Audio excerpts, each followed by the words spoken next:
ರಾಮ್ಜಿ ಆಧಾರ್ ಬಳಸಿ ಹೊಸ ಸಿಮ್ ಖರೀದಿ ಮಾಡಿದ್ದ ಸ್ಯಾಂಟ್ರೋ ರವಿ ಮೊಬೈಲ್ ಖರೀದಿ ಮಾಡಿ 150 ಪೊಲೀಸ್ ಅಧಿಕಾರಿಗಳು ಸಿಬ್ಬಂದಿ ಜೊತೆ ಸ್ಯಾಂಟ್ರೋ ರವಿ ಸಂಪರ್ಕವನ್ನ ಬೆಳೆಸಿದಂತೆ ಐಪಿಎಸ್, ಎಸಿಪಿ, ಇನ್ಸ್ಪೆಕ್ಟರ್, ಸಬ್ ಇನ್ಸ್ಪೆಕ್ಟರ್ಗಳ ಸಂಪರ್ಕವೇ ಹೆಚ್ಚು ಅನ್ನುವಂತಹ ಮಾಹಿತಿ ಲಭ್ಯ ಆಗಿದೆ.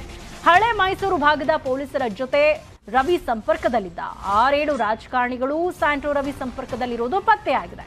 ಫೋನ್ ಮಾಡಲು ಬಾರ್ಗಳಿಗೆ ಸ್ಯಾಂಟ್ರೋ ರವಿ ಹೋಗ್ತಾ ಇದ್ದಂತೆ ಟೇಬಲ್ಗಳ ಬಳಿ ಹೋಗಿ ಫೋನ್ ತಗೊಂಡು ಬೇಕಾದವರಿಗೆ ಫೋನ್ ಮಾಡ್ತಾ ಇದ್ದ ಸ್ಯಾಂಟ್ರೋ ರವಿ. 3 ನಂಬರ್ಗಳಲ್ಲಿ ಚೀಟಿಯಲ್ಲಿ ಬರೆದು ಜೇಬಿನಲ್ಲಿ ಇಟ್ಕೊಂಡಿದ್ದಂತೆ ಸ್ಯಾಂಟ್ರೋ ರವಿ.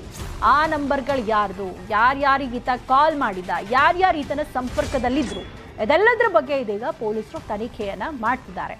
ಇನ್ನು ಸ್ಯಾಂಟ್ರೋ ರವಿಗೆ ಅಲರ್ಟ್ ಮಾಡಿದ್ದೆ ಓರ್ವ ಇನ್ಸ್ಪೆಕ್ಟರ್. ಎಫ್ಐಆರ್ ಆಗಿದೆ, ತಲೆಮರೆಸ್ಕೊಳ್ಳಿ ಅಂತ ಹೇಳಿದೆ ಆ ಇನ್ಸ್ಪೆಕ್ಟರ್. ಓರ್ವನನ್ನ ಸಂಪರ್ಕಿಸಿ ಆತನ ಹೆಸರಲ್ಲಿ ಫೋನ್, ಮೊಬೈಲ್ ತಗೊಂಡು ಐಪಿಎಸ್ ಅಧಿಕಾರಿಗಳು. ಟೈಲರಿಂಗ್ ಕಲಿಯೋದಕ್ಕೆ ಸಾವಿರಾರು ರೂಪಾಯಿ ಖರ್ಚು ಮಾಡಬೇಕು ಅಂತ ಚಿಂತೆ ಮಾಡ್ತಿದ್ದೀರಾ? ಫ್ರೀಡಮ್ ಆಪ್ ಅನ್ನು ಡೌನ್ಲೋಡ್ ಮಾಡಿ 40 ಗಂಟೆಯ ಟೈಲರಿಂಗ್ ಕೋರ್ಸ್ ವಾಚ್ ಮಾಡಿ ನಿಮ್ಮದೇ ಆದ ಟೈಲರಿಂಗ್ ಬಿಸ್ನೆಸ್ ಶುರು ಮಾಡಿ.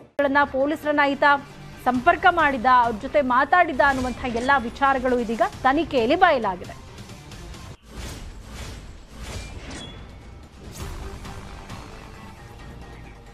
ಇದರ ಬಗ್ಗೆ ಹೆಚ್ಚಿನ ಡೀಟೇಲ್ಸ್ ಕೊಡ್ತಾರೆ ನಮ್ಮ ಪ್ರತಿನಿಧಿ ಮಂಜುನಾಥ್. ಇದೀಗ ನಮ್ಮ ಜೊತೆ ಫೋನ್ ಸಂಪರ್ಕದಲ್ಲಿ ಜಾಯ್ನ್ ಆಗಿದ್ದಾರೆ. ಮಂಜುನಾಥ್, ಸ್ಯಾಂಟ್ರೋ ರವಿ ವಿಚಾರದಲ್ಲಿ ಪೊಲೀಸ್ ತನಿಖೆ ಆದಾಗೆಲ್ಲ ಸಾಕಷ್ಟು ಸ್ಫೋಟಕ ಮಾಹಿತಿಗಳು ಲಭ್ಯ ಆಗಿದೆ. ಆದರೆ ಈ ಪ್ರಕರಣ ದಾಖಲಾದ ಮೇಲೂ ಕೂಡ ಪೊಲೀಸ್ ಅಧಿಕಾರಿಗಳ ಜೊತೆ, ರಾಜಕಾರಣಿಗಳ ಜೊತೆ ಆತ ಟಚ್ ಅಲ್ಲಿ ಇದ್ದ ಅನ್ನುವಂಥ ಮಾಹಿತಿ ಕೂಡ ಬಹಿರಂಗ ಆಗಿರುವಂಥದ್ದು. ಇಲ್ಲಿ ತನಕ ತನಿಖೆಯಲ್ಲಿ ಏನೇನ್ ಇನ್ಫಾರ್ಮೇಶನ್ಸ್ ಲಭ್ಯ ಆಗಿದೆ, ತನಿಖೆ ಯಾವ ಹಂತದಲ್ಲಿದೆ?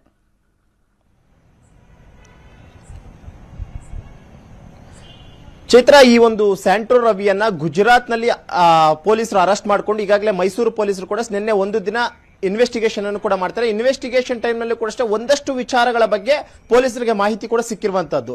ಜೊತೆಗೆ ಸ್ಯಾಂಟ್ರೋ ರವಿಯ ಮನೆ ವಿಜಯನಗರ ಠಾಣಾ ವ್ಯಾಪ್ತಿಯಲ್ಲಿ ಇರುವಂತಹ ಕಾರಣಕ್ಕೋಸ್ಕರ ವಿಜಯನಗರ ಠಾಣಾ ವ್ಯಾಪ್ತಿಯಿರುವಂತಹ ಮನೆಯಲ್ಲಿ ರೈಡ್ ಮಾಡಿದಂತಹ ಸಂದರ್ಭದಲ್ಲಿ 2 ಮೊಬೈಲ್ ಫೋನ್ಗಳು ಕೂಡ ಸಿಕ್ಕಿರುವಂತದ್ದು. ಆ 2 ಮೊಬೈಲ್ ಫೋನ್ಗಳನ್ನ ಪರಿಶೀಲನೆ ಮಾಡಿದಂತಹ ಟೈಮ್ ನಲ್ಲಿ ಸುಮಾರು 150ಕ್ಕೂ ಹೆಚ್ಚಿನ ಇನ್ಸ್ಪೆಕ್ಟರ್ಗಳ ಜೊತೆ ಈತ ಸಂಪರ್ಕದಲ್ಲಿ ಇದ್ದಾನೆ ಅನ್ನೋದ್ರ ಬಗ್ಗೆ ಕೂಡ ಮಾಹಿತಿ ಇತ್ತು. ಇದಾದಂತಹ ಬಳಿಕ ಆತ ತಪ್ಪಿಸಿಕೊಳ್ಳುವ ಹೋಗುವಂತಂದ್ರೆ ಜನವರಿ 2ನೇ ತಾರೀಕಿನ ಆತನ ಮೇಲೆ ಮೈಸೂರಿನ ವಿಜಯನಗರ ಪೊಲೀಸ್ ಠಾಣೆಯಲ್ಲಿ ಒಂದು ಎಫ್ಐಆರ್ ಆಗುತ್ತೆ.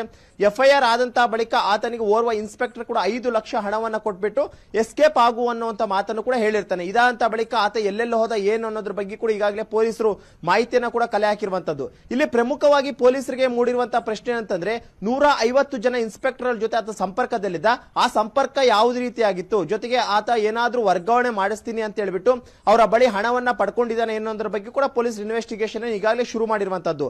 ಆದ್ರೆ ನಿನ್ನೆ ಏನು ನ್ಯಾಯಾಧೀಶರ ಮನೆಗೆ ಆತನನ್ನ ಹಾಜರುಪಡಿಸಿದ ಸಂದರ್ಭದಲ್ಲಿ ಕೋರ್ಟ್ ರಜೆ ಇದ್ದಂತ ಕಾರಣಕ್ಕೋಸ್ಕರ ನ್ಯಾಯಾಧೀಶರು ಕೂಡ ಓಪನ್ ಕೋರ್ಟ್ ನಲ್ಲಿ ಕಸ್ಟಡಿಗೆ ಕೇಳಿ ಅನ್ನಿದ್ದಂತ ಕಾರಣಕ್ಕೋಸ್ಕರ ನಾಳೆ ಬೆಳಿಗ್ಗೆ 10:30 ಟೈಮ್ಗೆ ಇವರು ಕೋರ್ಟ್ ಓಪನ್ ಆಗಿದ ತಕ್ಷಣ ತನಿಖಾಧಿಕಾರಿಗಳು ಒಂದು ರಿಕ್ವಿಜೇಷನ್ ಅನ್ನು ಕೂಡ ಅಷ್ಟೇ ಕೋರ್ಟ್ಗೆ ಕೊಟ್ಬಿಟ್ಟು ನಾಳೆ ಆತನನ್ನ 15 ದಿನಗಳ ಕಾಲ ಕಸ್ಟಡಿಗೆ ಕೇಳಿ ಪೊಲೀಸರು ಕೂಡ ಸಿದ್ಧತೆ ಮಾಡ್ಕೊಂಡಿದ್ದು.